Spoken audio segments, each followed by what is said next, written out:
Perhiasan menjadi aksesori yang dicari kaum hawa untuk tampil menarik saat Lebaran.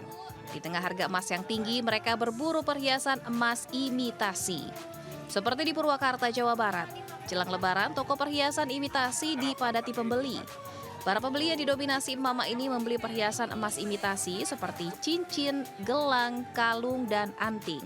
Rata-rata mereka mengaku membeli perhiasan emas imitasi untuk dipakai saat hari Lebaran.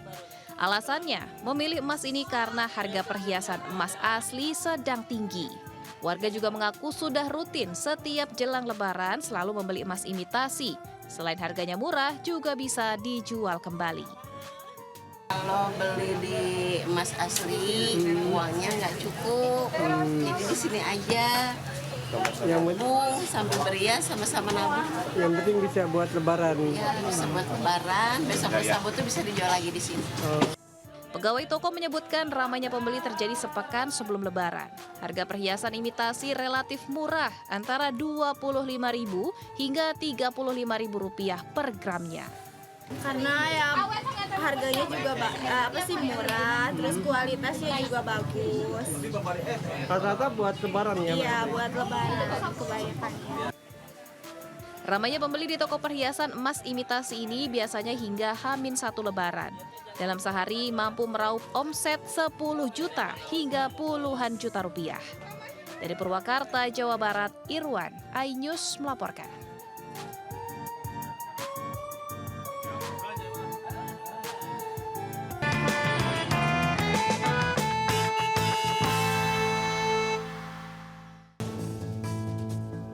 Ya pemirsa, dapat kami informasikan situasi terkini di H-3 Lebaran 1446 Hijriah, yang mana pantauan kami hingga sampai saat ini sudah ada antrian di belakang saya. Dan memang rata-rata masyarakat ini lebih memilih berangkat pada malam hari untuk menghindari cuaca yang panas pada siang hari. Dan meskipun terpantau ada antrian, namun ini hanya sementara saja sifatnya, yang mana mereka ini hanya menunggu jadwal keberangkatan yang nantinya akan membawa mereka melalui dermaga 6 menuju Pelabuhan Bakahuni, Lampung. Adapun data hingga sampai saat ini dari H-10 hingga H-4 ini setidaknya ASDP mencatat sebanyak 500.000 penumpang sudah diberangkatkan dari Pulau Jawa menuju Pulau Sumatera, melainkan juga dengan 100.000 lebih kendaraan sudah bertolak dari Pelabuhan Merak Banten menuju Bakahuni, Lampung. Dan kepolisian juga nantinya juga akan membantu proses penjagaan di tol diguna untuk ketika nantinya sudah terpantau kemacetan ataupun padat, ini nantinya kontraflow akan diberlakukan, maupun juga ASDP juga sudah memberlakukan untuk kendaraan bermotor maupun juga truk muatan barang dialihkan menuju Pelabuhan Ciwandan untuk mengantisipasi lonjakan. Dari Merak Banten, Indra Setiabudi, Jemi Jasin, iNews melaporkan.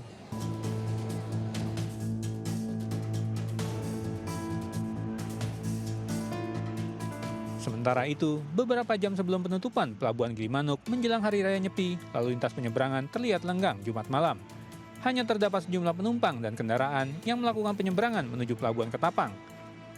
Pembatasan operasional dilakukan, di mana kapal yang beroperasi hanya diizinkan mengangkut penumpang dari Pelabuhan Gilimanuk, sedangkan dari Ketapang kapal berlayar tanpa penumpang.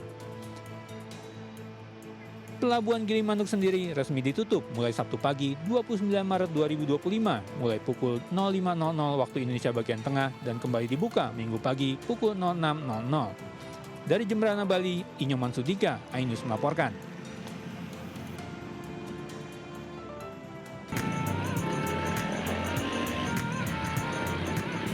Tradisi mudik yang telah jalan turun-temurun di Indonesia tak lepas dari keunikannya. Saking kreatifnya, para pemudik sengaja membuat kata-kata lucu yang kemudian ditempel di belakang kendaraan mereka.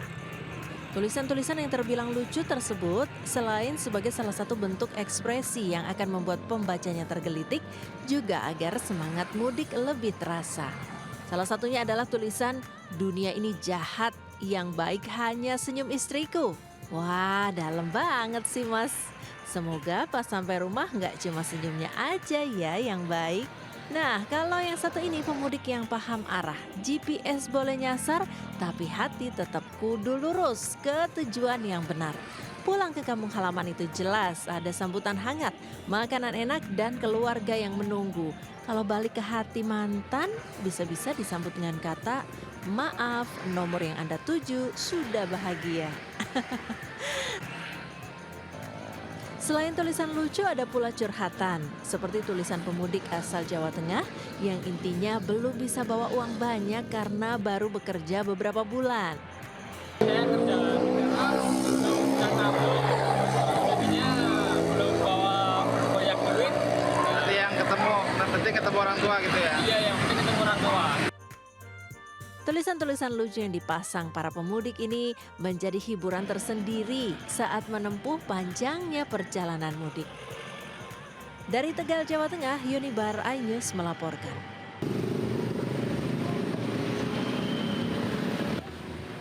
Ribuan pemudik motor ini hanya bisa bergerak sangat lambat saat mendekati pasar Tumpah Mundu di Kabupaten Cirebon pada Jumat pagi. Pemudik yang datang dari Jakarta menuju Jawa bahkan sesekali tak bergerak akibat hilir mudik warga mengunjungi pasar. Keberadaan angkutan umum turut memperparah arus lalu lintas di jalur arteri Pantura lantaran menaikkan dan menurunkan penumpang sembarangan. Tak hanya itu, pangkalan tukang ojek yang berada di depan pasar Tumpah Mundu Cirebon juga menjadi faktor kepadatan ribuan pemudik. Kondisi ini disebabkan memakan badan jalan, bahkan hingga setengah jalan yang digunakan untuk mangkal ojek tersebut. Sementara pada H-3 jelang Lebaran, volume kendaraan pemudik khususnya roda 2 membludak sejak Kamis malam. Gerombolan pemudik yang datang secara bersamaan membuat kepadatan panjang di depan pasar Tumpah tak terhindarkan. Terlebih minimnya petugas yang mengatur lalu lintas dan hilir mudik warga membuat kondisi di jalur ini kian semrawut.